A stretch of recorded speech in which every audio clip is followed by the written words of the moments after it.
Hay un contexto histórico que es muy importante que repasemos durante esta temporada de fiestas y durante este último día de la fiesta de los tabernáculos. Ese contexto histórico son las 10 plagas que Dios envía sobre Egipto justo antes de la Pascua. Vamos a procurar compartirles algunas diapositivas para que tengamos una mejor representación y tengamos una mejor idea de este contexto histórico.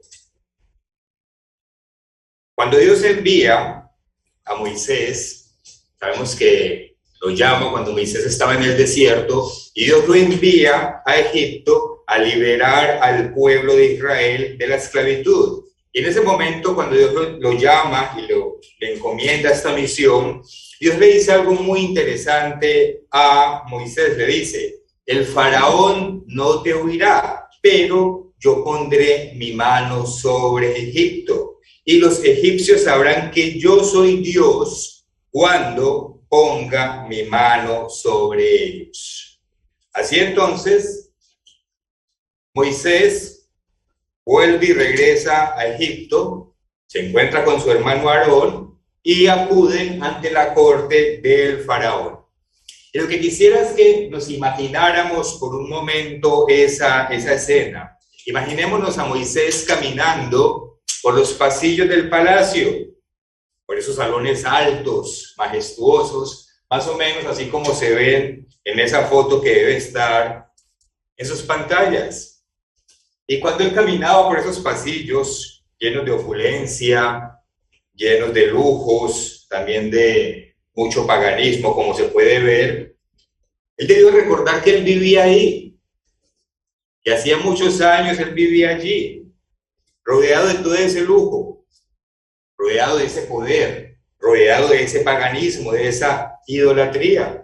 Probablemente en su recorrido se encontró con algunas caras, algunos rostros conocidos, y muchas memorias debieron haber llegado a su mente en ese momento mientras se acercaba hasta el trono del faraón. Luego llega ante el faraón, ante un faraón orgulloso, poderoso, prepotente, acostumbrado a disponer de la vida de las personas, rodeado de también muchos lujos y también rodeado de muchos ídolos paganos, como lo podemos ver ahí también, más o menos representado en esa foto. Y Moisés le dice al faraón que deje ir al pueblo de Israel por orden de un Dios que es totalmente desconocido para ese faraón. Y entonces el faraón lógicamente le dice: bueno, si su Dios es real, muéstreme algún milagro, muéstreme algún prodigio que haga su Dios. Y entonces bien sabemos que en ese momento Aarón, que acompañaba a Moisés, pues arroja su vara de madera y esta vara se convierte en una serpiente. Y el faraón le dice: eso no es nada, mis hechiceros, mis magos también son capaces de hacer lo mismo. Llama a sus hechiceros, a sus magos, a sus sacerdotes, los que fueran, y efectivamente hacen lo mismo. Llegan y convierten sus varas en serpientes. Y es interesante porque Dios permite que esos hechiceros hagan eso.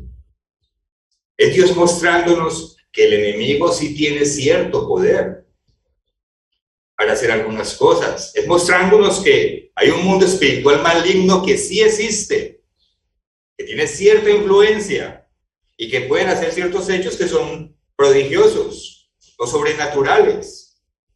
De hecho, ustedes saben que hay falsos profetas, y Dios nos dice que para poder identificar un falso profeta no es que haga milagros. El falso profeta, cuando llegue el momento, va a hacer descender fuego del cielo a la tierra.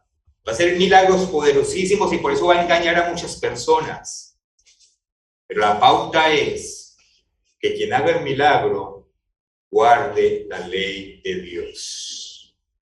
Dios permite para probar lo que hay en nuestros corazones. Entonces Dios permitió que estos hechiceros hicieran ese prodigio. Convirtieran también sus varas en serpientes. Pero ¿qué sucede luego? Todos lo sabemos. La vara de Aarón, convertida en serpiente, se come las varas o las serpientes de los hechiceros.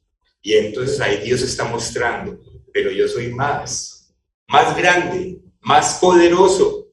Yo devoro sus falsos ídolos. ¿Qué es lo que sucede exactamente en esa escena?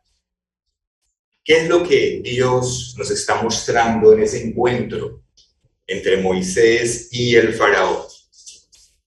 Lo que sucede ahí es trascendental para toda la humanidad. Lo que sucede es que Dios está retando a los falsos dioses de Egipto. Eso es lo que sucede en ese momento.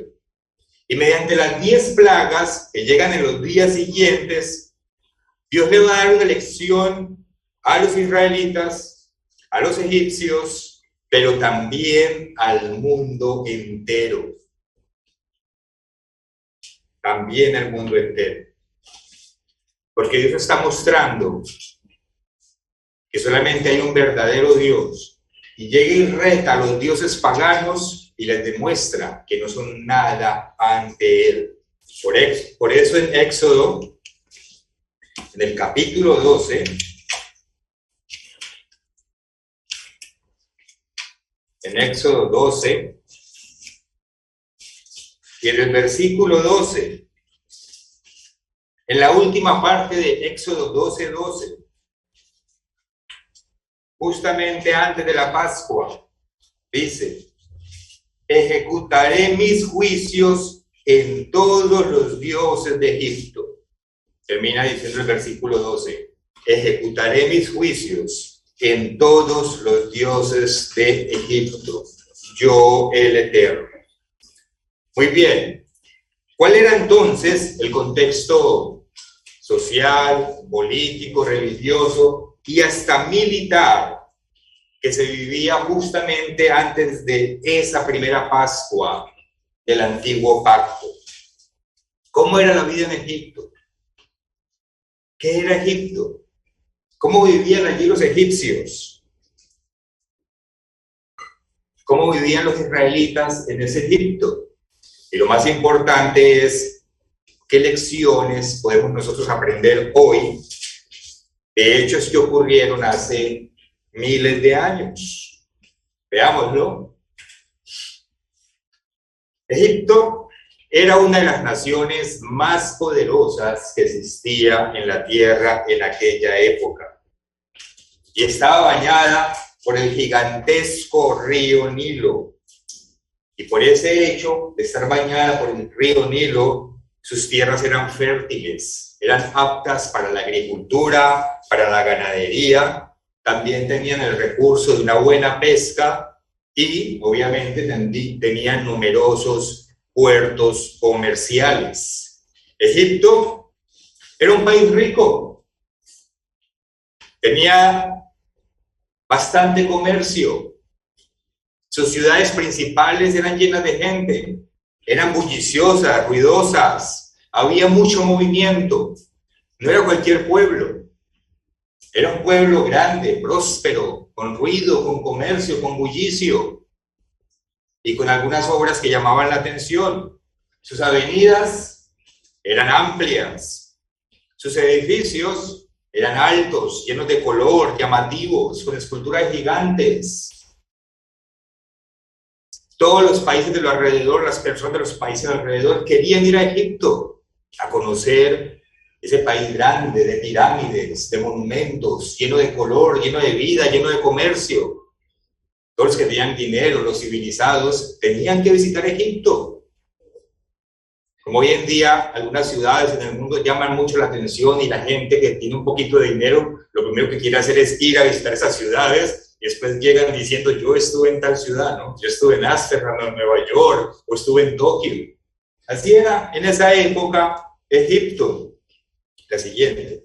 Y por supuesto, como pueden ver en esa foto, Habían símbolos paganos en cada esquina que permeaban todos los aspectos de la vida de los egipcios. La vida cotidiana de ellos, su vida cotidiana y rutinaria, estaba íntimamente conectada a su religión y, por supuesto, a sus ídolos. Eso era Egipto, con propagandas de sus ídolos, de sus dioses, un país con mucho libertinaje, con mucho desenfreno sexual, con mucha fiesta, con mucha idolatría, con mucho dinero, Y a ese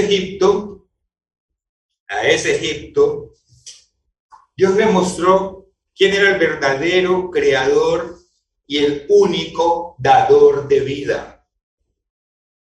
Y Dios humilla a ese Egipto y lo convierte en polvo con el tiempo. Y humilla al pueblo de Egipto. Humilla a sus falsos dioses. Humilla al faraón. Humilla a sus falsos sacerdotes. ¿Para qué? Para darle una lección a los egipcios, al pueblo de Israel, pero como lo dijimos hace un momento, también a la humanidad entera. ¿Y cómo comenzó esa humillación? Pues ya vimos parte de ello, ¿no? Primero se presentó Aarón y Moisés, mejor Moisés y Aarón ante el faraón, y ya Dios dio una muestra de su poder, mostrando que él era superior a aquellos dioses falsos cuando se comieron las serpientes. Pero luego Dios empieza a enviar las plagas y empieza una lección para la humanidad entera. La humillación poderosa empezó con la principal fuente de riqueza de los egipcios, ahí la ven en su pantalla, y con sus ídolos más antiguos y poderosos. La humillación empezó con el río Nilo. Ustedes saben que el río Nilo tenía o tiene unas inundaciones que llegan cada año, y esas inundaciones eran indispensables para esa riqueza que había en Egipto. Y toda esa riqueza que venía con las inundaciones del río Nilo, los egipcios se la atribuían al falso ídolo llamado Hapi o Hapi. E igualmente también tenían otro dios falso y pagano que ellos creían que habitaba en las aguas y que era el creador de todo lo existente. Entonces el juicio de Dios empezó primero y principalmente sobre los ídolos más antiguos y más poderosos que tenían los egipcios. La primera plaga que Dios les envía para humillar a estos ídolos poderosos según los egipcios es la plaga de sangre que contamina ese río Nilo, indispensable para la riqueza y la vida como la tenían los egipcios y la tienen aún hoy en día. Aquí en el libro del Éxodo, en el capítulo 7, en el capítulo 7, y en el versículo 20 leemos: y Moisés y Aarón hicieron como el Eterno lo mandó, y alzando la vara golpeó las aguas que había en el río, en presencia de Faraón y de sus siervos, y todas las aguas que había en el río se convirtieron en sangre. Asimismo, los peces que había en el río murieron, y el río se corrompió, tanto que los egipcios no podían beber de él, y hubo sangre por toda la tierra de Egipto. Y los hechiceros de Egipto hicieron lo mismo con sus encantamientos, y el corazón de Faraón se endureció, y no los escuchó, como el Eterno lo había dicho. Y una vez más entonces, Dios permite que los hechiceros hagan lo mismo, tal vez a una menor escala. Pero un hecho importante aquí es que los hechiceros no pudieron revertir el proceso. Es decir, no podían quitar la plaga que Dios enviaba. Es un hecho aquí importante que destaca. ¿Por qué? Porque Dios está mostrando que en realidad sus dioses, sus ídolos y sus hechiceros no son nada ante Él. Ellos son los verdaderos generadores de la vida, o de la fertilidad, o de todos esos atributos que ellos decían que tenía el río Nilo por medio de sus ídolos paganos. Dios empieza a mostrar que es Él el que tiene el control de todo. El culto a las ranas también era uno de los más antiguos en Egipto, porque ellos creían que las ranas tenían un papel vital en la creación del mundo. ¿Y cómo humilla a Dios a este falso ídolo? Aquí mismo en Éxodo, en el capítulo 8, veamos a partir del versículo 6. Éxodo 8, 6. Entonces Aarón extendió su mano sobre las aguas de Egipto y subieron ranas que cubrieron la tierra de Egipto. Y los hechiceros hicieron lo mismo con sus encantamientos. Una vez más, repiten la hazaña. E hicieron venir ranas sobre la tierra de Egipto. Entonces Faraón llamó a Moisés y a Aarón y les dijo: orad al Eterno para que quite las ranas de mí y de mi pueblo, y dejaré ir a tu pueblo para que ofrezca sacrificios al Eterno. Versículo 13. E hizo el Eterno conforme a la palabra de Moisés, y murieron las ranas de las casas, de los cortijos y de los campos, y las juntaron en montones, y apestaba la tierra. Pero viendo Faraón, versículo 15, pero viendo Faraón que le habían dado reposo, endureció su corazón y no los escuchó, como el Eterno lo había dicho.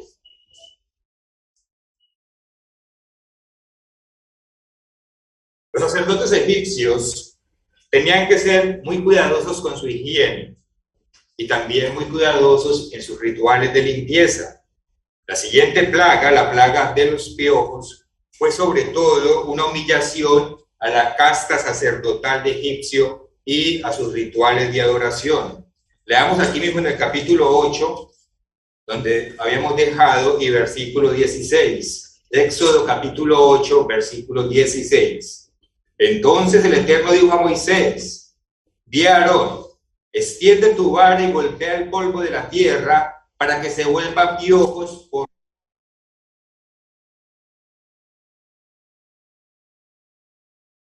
Extendió su mano con su vara y golpeó el polvo de la tierra, el cual se volvió piojos, así en los hombres como en las bestias. Todo el polvo de la tierra se volvió piojos en todo el país de Egipto. Y los hechiceros hicieron así también. Una vez más, Dios permite que los hechiceros también repitan el prodigio para sacar piojos con sus encantamientos. Pero mira lo que dice aquí me corrijo, pero no pudieron. Entonces, aquí ya Dios no permite que los hechiceros egipcios repitan el prodigio. Y hubo piojos tanto en los hombres como en las bestias. Entonces los hechiceros dijeron a Faraón: dedo de Dios es este. Ya empezaron a reconocer que había un ser supremo, que era el que permitía que sucediera cualquier cosa que sucede. Mas el corazón de Faraón se endureció y no los escuchó, como el Eterno lo había dicho. Porque ustedes saben que Dios dijo que iba a endurecer el corazón de Faraón. ¿Para qué? Para llevarlos a una plaga tras otra, para dar una lección clara a ellos, y como lo dijimos al principio, a la humanidad. Y aquí ya Dios no permite que los hechiceros repliquen el prodigio. Y ellos reconocen entonces que hay un poder superior que lo controla todo. A la vez, los sacerdotes, al estar infectados junto con las bestias de piojos, pues ellos no podían ofrecer sus rituales a sus dioses paganos y a sus ídolos. Entonces Dios también humilla de esa manera a la casa sacerdotal e impide que ellos practiquen sus rituales de adoración a sus falsos ídolos. La siguiente plaga que Dios trae sobre el pueblo de Egipto es el enjambre o enjambres de insectos que los molestan. y les causan daño a ellos y a la tierra. Esta plaga la conocen comúnmente como la plaga de moscas, pero la palabra que se refiere ahí en el hebreo se traduce directamente como enjambre, y puede ser enjambre de cualquier clase de insectos. En realidad los egipcios tenían más de 1500 dioses paganos o ídolos, de los que se les conoce nombre, porque hay muchos que todavía no se les conoce nombre.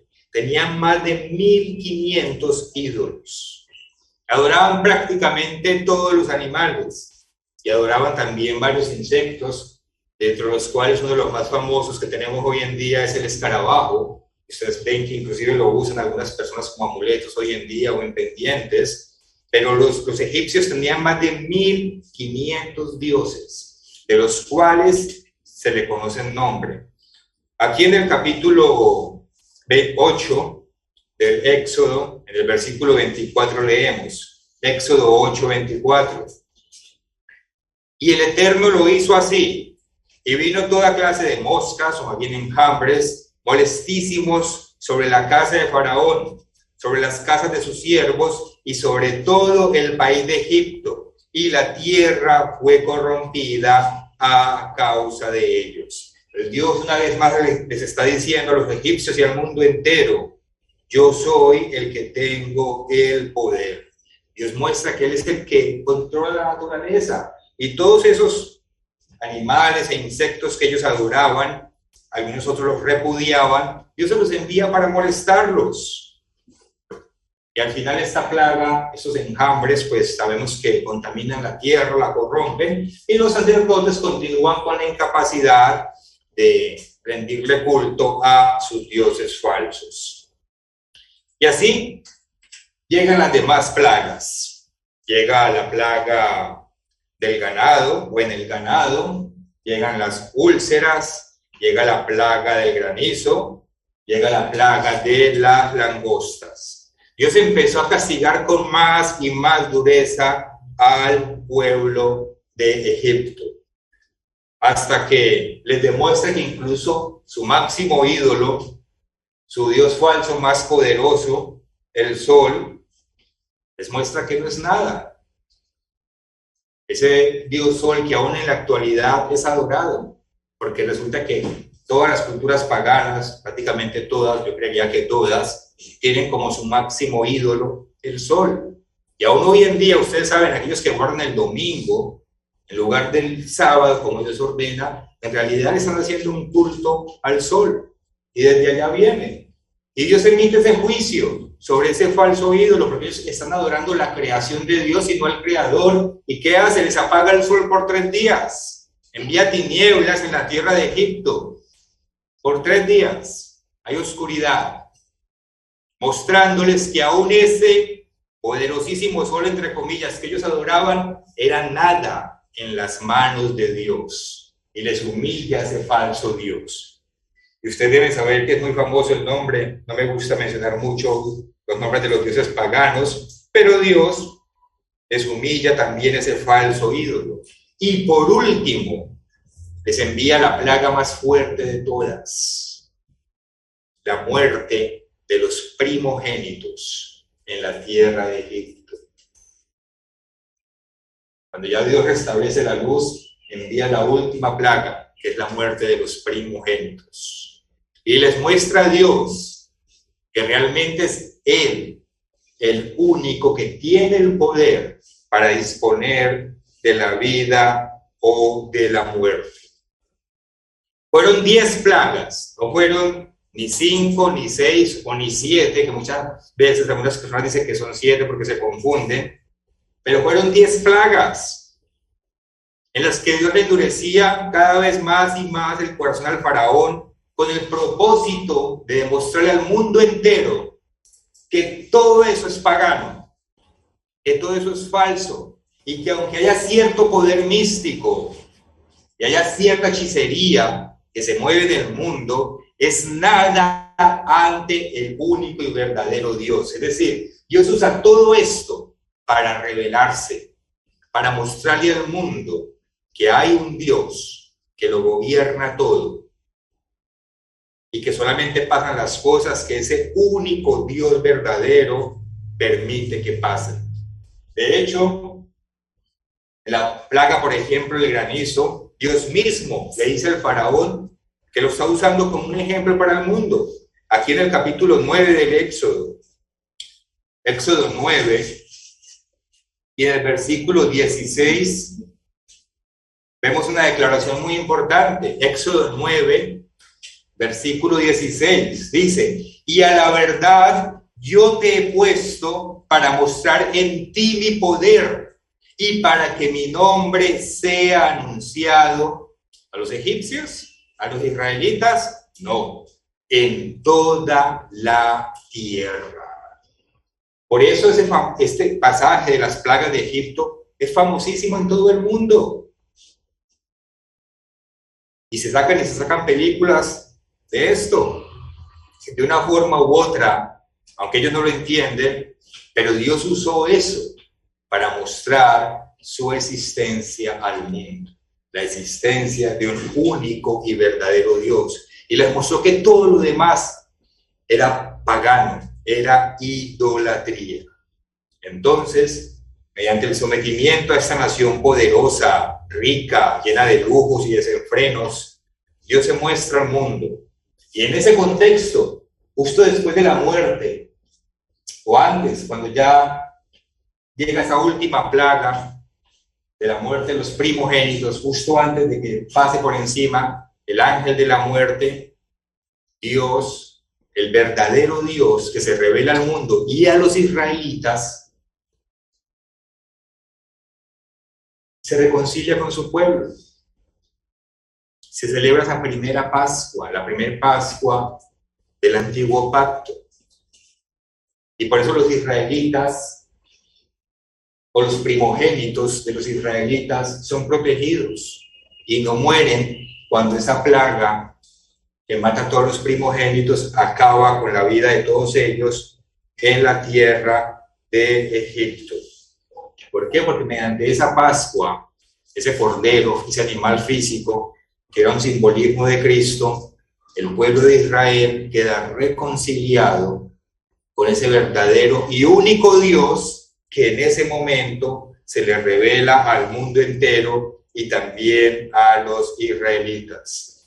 Y ese pueblo escogido por Dios, por ese Dios ya revelado y reconciliado con Dios, es liberado de ese Egipto donde eran esclavos. Ustedes saben que allí en Egipto ellos eran esclavos. Es liberado de ese mundo de excesos, de idolatría, de paganismo, y es conducido por un desierto, por un camino nuevo, por un camino diferente, con el objetivo o con el propósito de llegar a la tierra prometida. Ya puedes dejar de compartir pantalla. Ahora bien, los israelitas fueron sacados de Egipto cuando justamente el primer día de la fiesta de los panes sin levadura. Justamente el primer día de esa fiesta que estamos celebrando hoy, de cual hoy es el último día. Esa fiesta que se celebra por 7 días, representando simbólicamente toda una vida libres de la esclavitud del pecado. Por eso es una fiesta que se celebra por 7 días, 7 es completo, es perfecto, es algo terminado, representa que es toda nuestra vida, como les pasó a los egipcios, ellos fueron sacados físicamente, liberados de esa mano opresora del faraón. Y Dios les da la siguiente instrucción a ese pueblo de Israel después de la Pascua, aquí en Éxodo, en el capítulo 12. Éxodo capítulo 12, versículo 20. Dice: ninguna cosa leudada comeréis en todas vuestras habitaciones. Perdón, ninguna cosa leudada comeréis. En todas vuestras habitaciones comeréis panes sin levadura. Dios le da la instrucción al pueblo de Israel cuando lo saca de Egipto que no pueden comer nada con levadura, y que en todas sus habitaciones, es decir, en todas sus moradas, en todas sus casas, había que comer pan sin levadura, que es lo que nosotros hoy representamos de manera simbólica. Vayamos también al capítulo 13, aquí mismo del Éxodo. Éxodo capítulo 13 y versículo 7. Dice: por los 7 días se comerán los panes sin levadura. Y luego dice: y no se verá contigo nada leudado, ni levadura en todo tu territorio. Por eso es que nosotros, antes de que llegara el primer día de esta fiesta, ¿qué hicimos? Limpiamos nuestra casa, porque está la instrucción de que no se debe ver nada leudado en nuestro territorio. Pues estamos en un mundo que es del enemigo, pero nuestra casa es nuestra responsabilidad. Allí gobernamos nosotros, y por eso limpiamos nuestra casa de toda levadura. Y barremos y sacudimos la cocina, intentando representar el simbolismo de sacar ese pecado de nuestras vidas. Inclusive limpiamos nuestros coches, nuestros carros, limpiamos la oficina. Esos lugares que dependen de nosotros los limpiamos. Esos lugares que hacen parte de nuestra vida cotidiana. ¿Por qué? Porque sacar la levadura que representa el pecado de nuestra vida personal. Ese es el simbolismo que nosotros estamos cumpliendo. Yo les pido a los israelitas que sacaran todo lo que tuviera levadura. Y ellos lo hicieron, así como nosotros lo hacemos hoy, de manera física también, representando el simbolismo. Los israelitas fueron del pueblo físico, o son del pueblo físico, y vivieron estos acontecimientos que acabamos de mencionar aquí de manera física. Nosotros somos el pueblo espiritual, somos la iglesia, somos el pueblo espiritual, y vivimos esto de manera espiritual. Ustedes saben, sacando el pecado de nuestras vidas. Y guardamos la fiesta de los panes sin levadura, representando el simbolismo. Y entonces, así como los israelitas, cuando salieron de Egipto de la esclavitud, empezaron a caminar por el desierto, un camino nuevo y diferente, con el propósito de llegar a la tierra prometida, nosotros también empezamos un camino nuevo y diferente. A partir del momento en que hicimos el pacto con Dios, en el bautismo, el cual lo representamos en la Pascua, y empezamos a caminar por el desierto de este mundo, alejándonos cada vez más y más, en un sentido espiritual, del paganismo, de la idolatría, de los excesos del mundo, de la maldad que hay en el mundo, en la cual nosotros también antes éramos esclavos. Porque de la misma manera que Dios le dio al pueblo de Israel la opción de elegir un camino nuevo y diferente, nos las dio a nosotros, y aquellos que están en proceso de bautismo se las está dando a ellos. ¿Cuál es el camino nuevo y diferente? Ustedes lo saben, una escritura muy conocida, en Deuteronomio, en el capítulo 30. Deuteronomio, capítulo 30. Leamos los versículos 19 y 20. Deuteronomio capítulo 30, versículos 19 y 20. Dice: a los cielos y a la tierra llamo por testigos hoy contra vosotros, que os he puesto delante la vida y la muerte, la bendición y la maldición.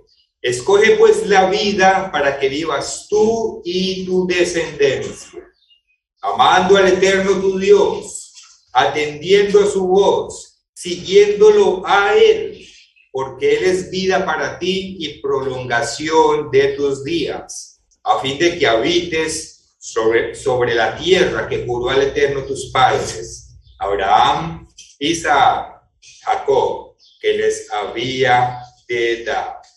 En cierto sentido, estos dos versículos representan todo el significado de la fiesta de los panes sin levadura, porque esta fiesta representa la opción de vivir una vida en la que ya no practicamos el pecado. Esta fiesta representa la opción de no vivir más al estilo del mundo. Representa la opción de no vivir más mezclados con el mundo, de no hacer más lo que el mundo hace. Representa la opción de caminar por un camino diferente al que caminan las personas del mundo. Representa la opción de no participar más de ese Egipto en sentido espiritual. Y por el contrario, recorrer un desierto, un camino que conduce a la vida, como lo leímos aquí en esos 2 versículos. Un camino en el que somos guiados por la voz de Dios.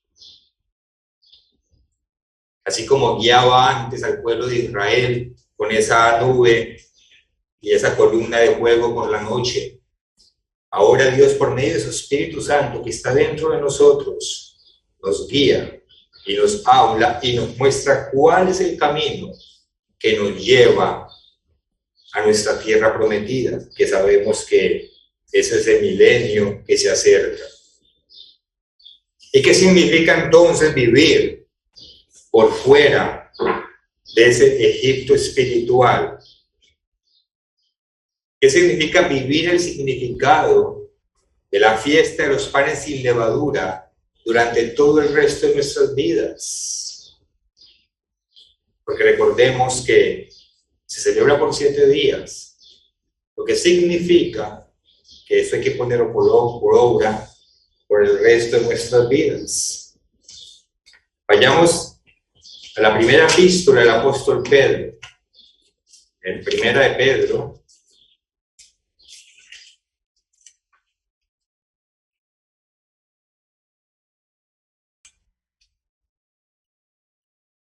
y leamos en el capítulo 2. Primera de Pedro, capítulo 2, versículo 11. Primera de Pedro 2:11 dice: amados, yo os ruego como a extranjeros y peregrinos. Paremos ahí. Lo primero que tenemos que entender es que ya no somos más parte de este mundo.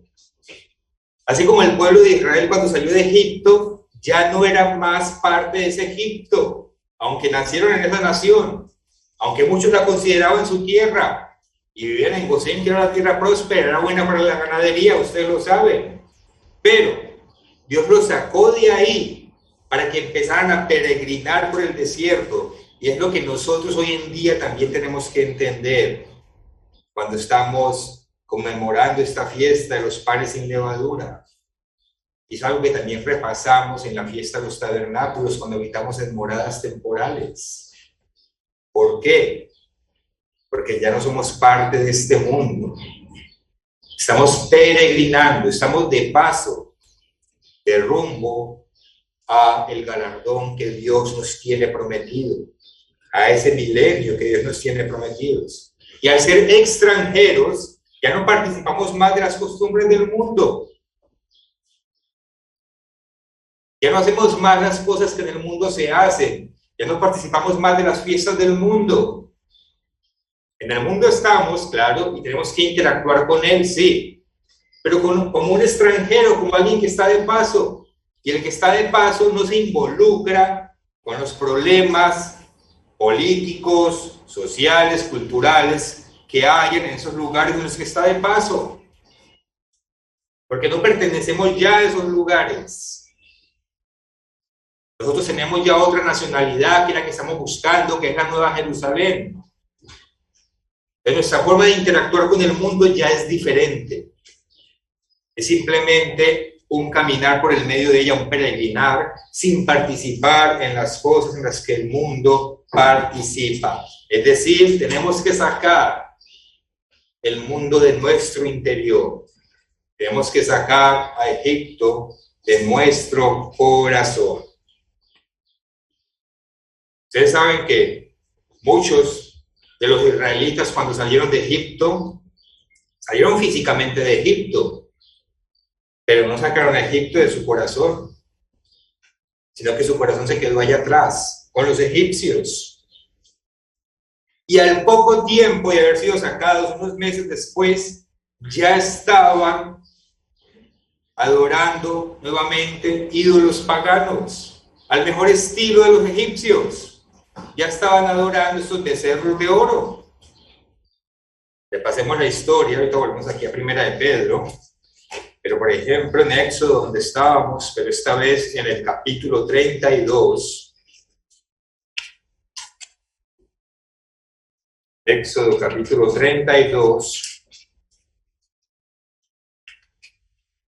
y leamos la última parte de la historia, a partir del versículo 2. Éxodo 32, versículo 2.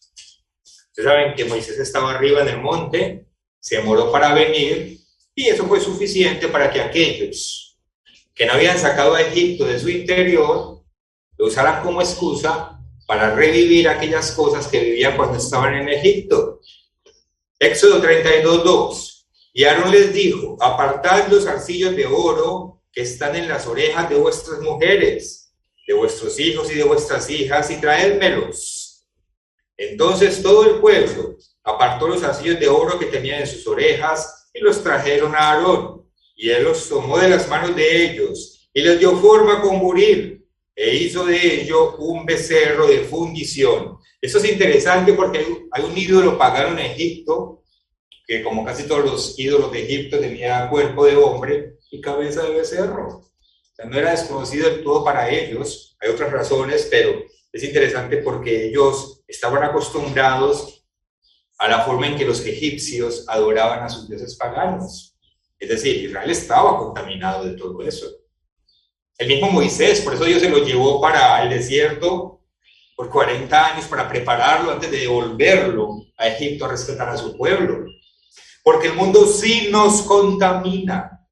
Nosotros tenemos que esforzarnos para no dejarnos arrastrar por todo el paganismo, idolatría y desenfreno y violencia y maldad que hay en el mundo. Entonces todo el pueblo apartó los arcillos de oro que tenían en sus orejas y los trajeron a Aarón. Versículo 4. Y él los tomó de las manos de ellos y le dio forma con buril e hizo de ello un becerro de fundición. Entonces dijeron: Israel, estos son tus dioses.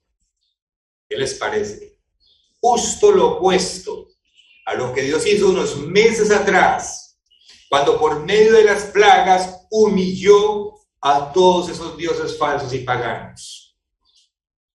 Pero tenían a Egipto tan adentro de ellos, que después de ver todos esos milagros poderosísimos, al poquísimo tiempo, ya ellos estaban otra vez con su visión nublada y estaban adorando ídolos, objetos de la creación en lugar del Creador. Y a nosotros nos puede pasar igual. Nosotros no vamos a arrodillarnos, lo hemos dicho muchas veces, frente a estatuas, pero ¿qué tal los ídolos modernos? Del cual hablamos alguna vez. ¿Qué tal, por ejemplo, el reality show muy famoso que se llama American Idol? ¿Qué tal esos artistas que ponen la moda? ¿Qué tal el dinero? Aquellos que tienen como su Dios el dinero, aquellos que tienen como su Dios el trabajo, o cualquier otro vicio que tengan. Hoy sabemos que la idolatría bajo el nuevo pacto consiste en tener cualquier cosa en nuestra vida que sea más prioritaria que Dios. Y a veces nos pasa eso. A veces Dios nos saca de Egipto, nos muestra la verdad, y más temprano que tarde, casi que sin darnos cuenta, estamos otra vez adorando esas cosas que hay en ese Egipto espiritual que nos rodea. Porque no tenemos nuestra mirada enfocada donde debe estar. Esto es una lección. Sabemos que el apóstol Pablo nos dijo: todas estas cosas están ahí registradas como ejemplo para nosotros, que de manera espiritual estamos en las mismas circunstancias que ellos y caeremos como ellos o venceremos como poquísimos de ellos vencieron.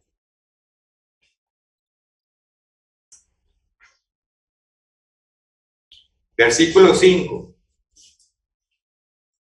Y viendo esto, Bueno, leamos otra vez el 4. Y él los tomó de las manos de ellos y le dio forma con buril e hizo de ellos un becerro de fundición. Entonces dijeron: Israel, estos son tus dioses que te sacaron de la tierra de Egipto. Y viendo esto, Aarón edificó un altar delante del becerro y pregonó a Aarón y dijo: mañana será fiesta para el Eterno. O sea, inmediatamente puso un dios falso delante de Dios. Versículo 6. Y al día siguiente madrugaron y ofrecieron holocaustos y presentaron ofrendas de paz. Y se sentó el pueblo a comer y a beber y se levantó a regocijarse. Y la Reina Valera aquí es muy poética, usa la palabra regocijarse, pero bien sabemos que en realidad ellos se levantaron, fue a hacer una de esas fiestas carnavales, como le llamamos hoy en día, desenfrenados.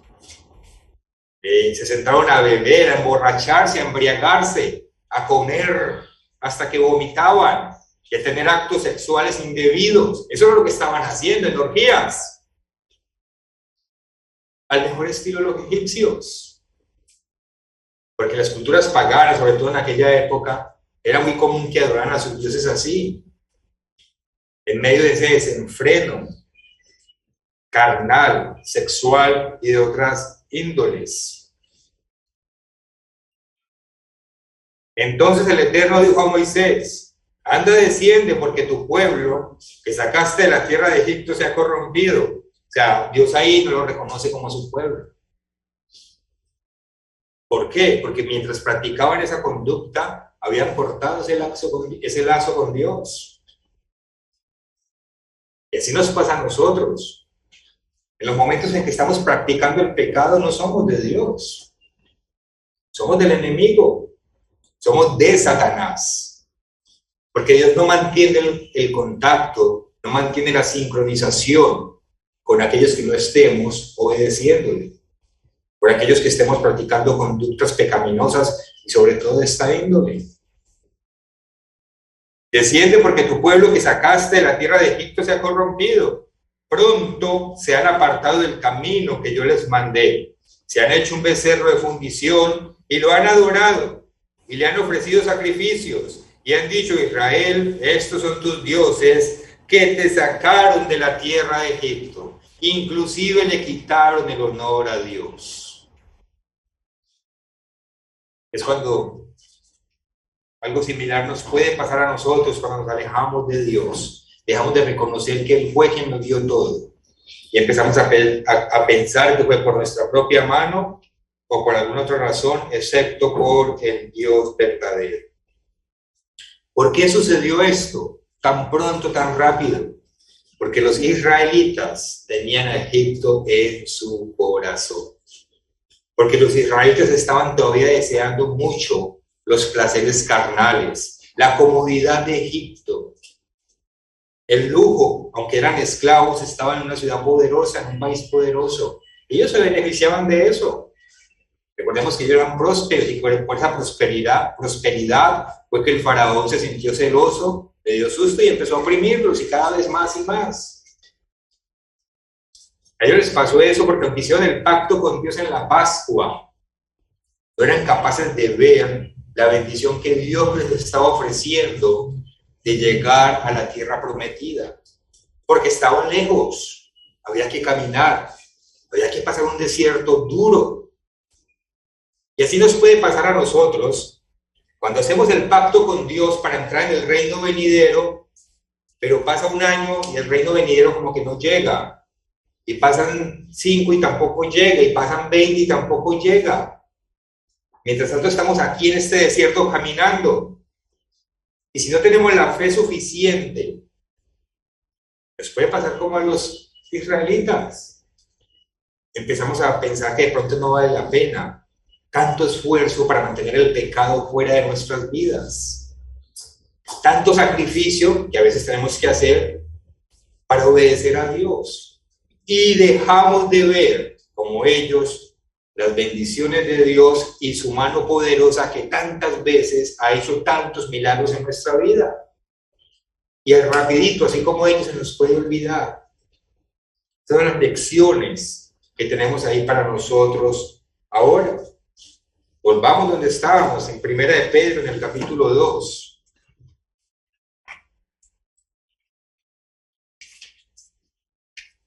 Primera de Pedro, capítulo 2.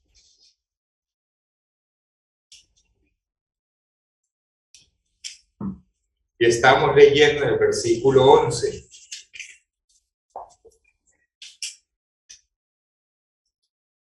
Amados, yo os ruego que como extranjeros y peregrinos, ya hablamos de eso, luego que dice a continuación, que os abstengáis de los deseos carnales que batallan contra el alma. Justo lo que le pasó a los israelitas, que no se abstuvieron de los deseos carnales. Yo vuelvo y repito, no tenemos que llegar a los extremos que llegaron los israelitas, pero sí hay deseos carnales que todos tenemos sin excepción y con los cuales tenemos que luchar si empezamos a recorrer este camino. Versículo 12, manteniendo buena vuestra manera de vivir entre los gentiles, es decir, manteniendo una conducta correcta mientras estamos en medio de ellos, para que lo que murmuran de vosotros como de malhechores glorifiquen a Dios en el día de la visitación, al considerar vuestras buenas obras. Como lo explicó don Mario Hernández en el mensaje que ustedes deben haber escuchado en la noche de guardar, esa noche que conmemoramos, recordando ese momento en que somos sacados de Egipto. Nosotros en la actualidad estamos en medio de Egipto. No salimos físicamente de ese Egipto espiritual, entre comillas, pero sí salimos de manera espiritual. Es decir, nosotros, aunque estamos en medio de Egipto, no estamos en Egipto por nuestra manera de vivir, aunque estamos rodeados de gentiles en el sentido espiritual. Nosotros ya no practicamos ni vivimos como vive la gente a nuestro alrededor, sino que tenemos una buena conducta de vida. Porque estando en medio de ellos, salimos de ellos. Y salimos de ellos al no vivir en la forma en que ellos viven. Es decir, marcamos una diferencia en nuestro modo de vida. Si es que en verdad hemos sacado a Egipto de nuestro corazón. Si es que en verdad amamos más a Dios y a lo que Él nos ofrece que los placeres carnales, que los placeres desenfrenados. Versículo 16, aquí mismo de 1 Pedro capítulo 2, versículo 16. Dice, como libres, porque ya fuimos liberados nosotros de la esclavitud del pecado, como libres, pero no como los que tienen la libertad como pretexto para hacer lo malo, sino como siervos de Dios. Entonces, fuimos liberados de la esclavitud nosotros del pecado. Y la libertad que Dios nos dio nos abrió los ojos y nos mostró el engaño en el que estábamos. La libertad que Dios nos dio nos mostró que cuando estábamos en el mundo, que pensábamos que éramos libres, en realidad éramos esclavos. Pero ahora tenemos la libertad de escoger entre el bien y el mal. Antes no la teníamos. El mundo no la tiene. Ni siquiera saben qué es el bien. ¿Cómo van a escoger el bien si ni siquiera saben qué es el bien? Ni siquiera saben qué es amor. ¿Cómo van a escoger amar correctamente cuando no saben qué es amor? Por eso, ellos no tienen la libertad de escoger.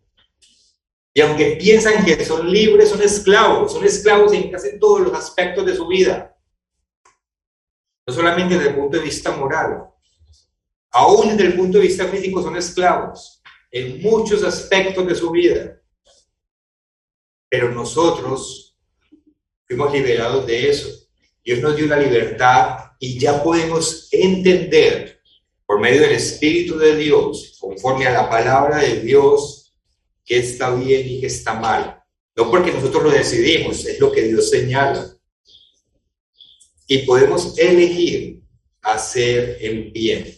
Esa es la libertad que Dios nos dio. La libertad de poder elegir hacer el bien. Aún si decidimos vamos a hacer el mal. Porque Dios no nos tiene esclavizados. Dios nos llamó, nos abrió el entendimiento y nos mostró un camino nuevo. Pero nosotros podemos escoger no caminarlo. Como de hecho mucha gente a veces, no mucho, algunos a veces lo escogen. Deciden no seguir caminando por este camino. Pero ya tenemos la libertad de entender, de saber, con el Espíritu de Dios dentro de nosotros, por medio de su palabra, qué está bien y qué está mal. Y si tomamos la decisión, podemos decidir hacer el bien, porque ya el pecado no nos tiene amarrados, no nos tiene esclavizados. Dios cortó esas cadenas. Si tomamos la decisión valiente, sincera y honesta, y estamos frente a Dios, podemos hacer lo que es correcto. Aún aquellos que tienen algunos vicios pueden vencer ese vicio. Si están ante Dios, si oran, si ayunan constantemente, porque esas cadenas que nos atan al pecado fueron cortadas. Ya estamos en una vida de libertad. Versículo 25, aquí mismo en Primera de Pedro, capítulo 2, versículo 25. Porque vosotros erais como ovejas descarriadas, pero ahora habéis vuelto al pastor y obispo de vuestras almas. Ya tenemos esa voz que nos guía en este desierto que es el mundo, que nos muestra el camino correcto. Y sabemos que ese camino correcto es seguir las pisadas del pastor y obispo de nuestras almas, de Jesucristo. Es imitar la vida de nuestro Señor Jesucristo, imitar los pasos de ese Cristo que ahora vive dentro de nosotros. Como lo hablamos el primer día de los panes sin levadura. Capítulo 3, versículo 8. Aquí mismo en Primera de Pedro, capítulo 3, versículo 8. Finalmente, sed todos de un mismo sentir, compasivos, amándoos fraternalmente, misericordiosos, amigables, no devolviendo mal por mal, ni maldición por maldición, sino por el contrario, bendiciendo, sabiendo que fuisteis llamados para que heredaseis bendición, porque el que quiere amar la vida y ver días buenos, refrene su lengua del mal y sus labios no hablen engaño. Apártese del mal y haga el bien, busque la paz y sígala. Esto es lo que representa el camino que ahora estamos viviendo, el camino de la vida que leímos en Deuteronomio, que Dios nos dijo, escoja el camino de la vida. Esto es lo que representa vivir la vida sin la levadura dentro de nosotros. Es lo que representa vivir la vida sin Egipto dentro de nosotros y lo que nos diferencia en términos prácticos del resto del mundo. Apartarnos del mal, haciendo el bien, buscando la paz y siguiéndola. Capítulo 4, aquí mismo, Primera de Pedro, capítulo 4, versículo 1. Puesto que Cristo ha padecido por nosotros en la carne, lo vimos en la Pascua, vosotros también armaos del mismo pensamiento, pues quien ha padecido en la carne terminó con el pecado, venció el pecado. Y nosotros como Él debemos vencer el pecado en nuestras vidas. Versículo 2, para no vivir el tiempo que resta en la carne conforme a las concupiscencias de los hombres, sino conforme a la voluntad de Dios. Panes sin levadura. Ya no practicamos el resto de nuestra vida, no vivimos el resto de nuestra vida practicando el pecado. Ya no vivimos conforme a la carne, ya no nos alimentamos de la levadura, nos alimentamos de ese pan sin levadura que los bautizados comimos en la Pascua. ¿Y qué representa? Cristo. que nos alimentamos es de la carne de Cristo, de esa espiritualidad que debe haber en nosotros, para no vivir el tiempo que resta en la carne conforme a las concupiscencias de los hombres, conforme a las maldades, a los deseos desenfrenados de los hombres, de los seres humanos, sino conforme a la voluntad de Dios. También lo vimos la vez pasada. Cristo todo lo que hizo fue obedecer la voluntad de Dios. Asimismo debemos ser nosotros. Versículo 3. Baste ya el tiempo pasado para haber hecho lo que agrada a los gentiles, para lo que le agrada al mundo. Ya nosotros no vivimos así. Eso era el pasado. Eso era cuando estábamos en Egipto. Hacíamos lo que le agradaba a los hombres. Ahora hacemos lo que le agrada a Dios. Si es que de verdad sacamos a Egipto de nuestro interior. Baste ya el tiempo pasado para haber hecho lo que le agrada a los gentiles, andando en lascivias, concupiscencias, embriagueces, orgías, disipación y abominables idolatrías. Ese versículo 3 está describiendo lo que hicieron los israelitas allá en el desierto, a los pies del monte Sinaí, cuando le dijeron a Aarón, o cuando Aarón les dijo, traigan sus zarcillos y hagamos este becerro de oro. Es justamente eso. Estaban regresando al tiempo pasado a Egipto, haciendo lo que le agradaba a los egipcios, lascivias, esos deseos sexuales desenfrenados, concupiscencias, los malos deseos también, embriagueces, estaban bebiendo, embriagándose, orgías, disipación y abominables idolatrías. Tenían ese becerro de oro ahí, tomando el lugar del verdadero Dios vivo. Versículo 4. A estos, al mundo, a ese Egipto allá afuera, les parece cosa extraña que vosotros no corréis con ellos en el mismo desenfreno de disolución y os ultrajan. Claro, el mundo nos ve raros, nos ve extraño. Hasta se burlan de nosotros, porque no hacemos lo que ellos hacen y no viven con el desenfreno que ellos viven. Y por eso nos ultrajan. Versículo 5. Pero ellos darán cuenta al que está preparado para juzgar a los vivos y a los muertos. A ese Dios poderoso, a ese único Dios verdadero que puede disponer sobre la vida y la muerte. Porque por eso también ha sido predicado el evangelio a los muertos. Ahora no se dejen confundir con esa escritura. ¿A cuáles muertos? Ahí dice, fue predicado el evangelio a los muertos. Sí, es verdad, fue predicado el evangelio a los muertos. Porque nosotros estábamos muertos en nuestros pecados antes de ser llamados. A los muertos espirituales.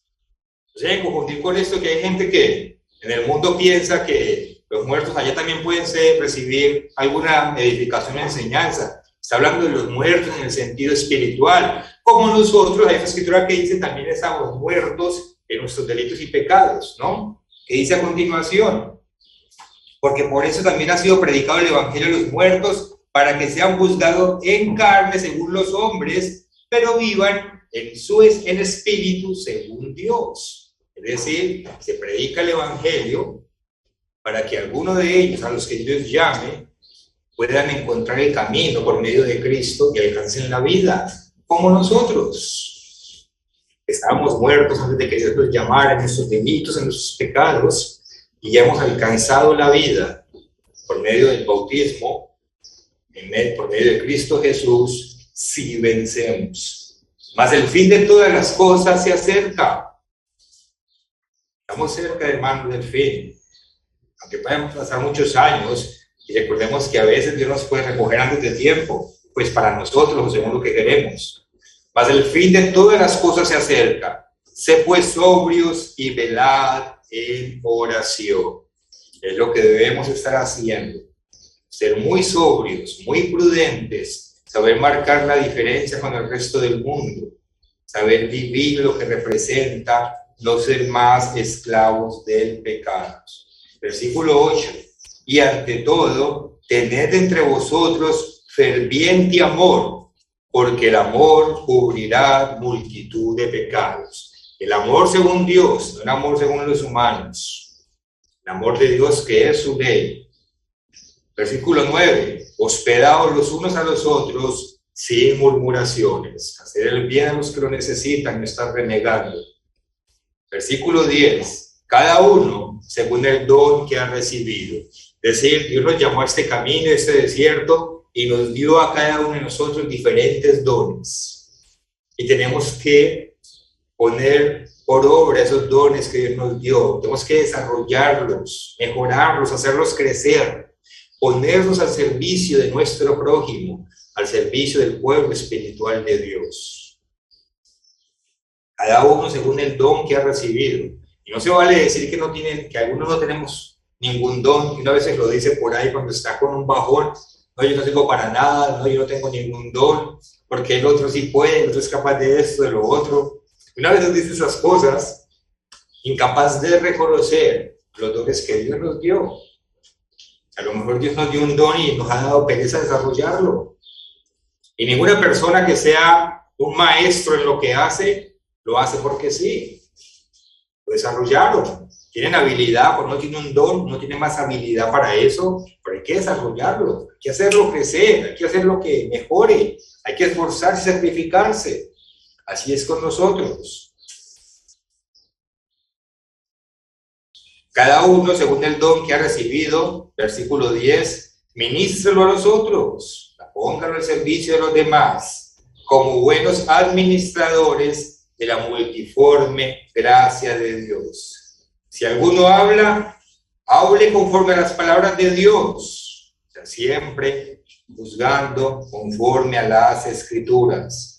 Si alguno ministra, ministre conforme al poder que Dios da, para que en todo sea glorificado por Jesucristo, a quien pertenecen la gloria y el imperio por los siglos de los siglos. Amén. Este es el camino que nosotros debemos vivir. Este es el camino que nos diferencia del resto del mundo. Este es el camino que debemos estar recorriendo desde que salimos de Egipto y que nos lleva a nuestro galardón prometido, al reino de Dios, donde seremos reyes y seremos sacerdotes. Ese es el camino que debemos estar viviendo si hemos expulsado la levadura de nuestras vidas. Un camino en el que ya no se practica más el pecado. Y en el que si tropezamos, sabemos que nos debemos levantar, pedirle perdón a Dios y corregir el rumbo. Porque sabemos que tropezamos, pero la diferencia es que no nos quedamos ahí, practicando el pecado como si no nos importara o como si tuviésemos la conciencia ya cauterizada. Y lo representamos durante toda esta semana de los panes sin levadura, que hoy termina. Hoy termina el simbolismo. Durante esta semana no debe haber nada de levadura en nuestros hogares. Yo espero que así sea, así haya sido, y yo sé que así es. Y hemos comido, además de eso, panes sin levadura, porque también hay que comer el pan sin levadura como parte del simbolismo, que significa alimentarnos de Cristo, Cristo dentro de nosotros, para ser más como Él es. Y este simbolismo lo repetimos cada año, en el cual Dios nos recuerda el pacto que hemos hecho, Dios nos recuerda el camino que debemos seguir, y durante el cual se dan los mensajes referentes a cada fiesta para eso, para recordar qué es lo que estamos haciendo, para renovar nuestras energías, nuestro ánimo y nuestra esperanza, para recuperar la visión, si acaso en algún momento nos hemos desenfocado un poco. Entonces el simbolismo termina hoy a la puesta del sol, pero nuestra obligación de vivir sin la levadura dentro de nosotros no termina hoy, sino que continúa durante toda la semana de nuestra vida, es decir, durante el resto de nuestras vidas. El simbolismo es un recordatorio, es un repaso, es una motivación, nos refresca Dios la mente, pero el significado del simbolismo debe quedar dentro de nosotros y debe seguir durante todo el año, hasta que recordemos nuevamente y seguir cada año en ese camino nuevo y diferente, contrario al mundo, hasta que nos encontremos con nuestro Señor Jesucristo.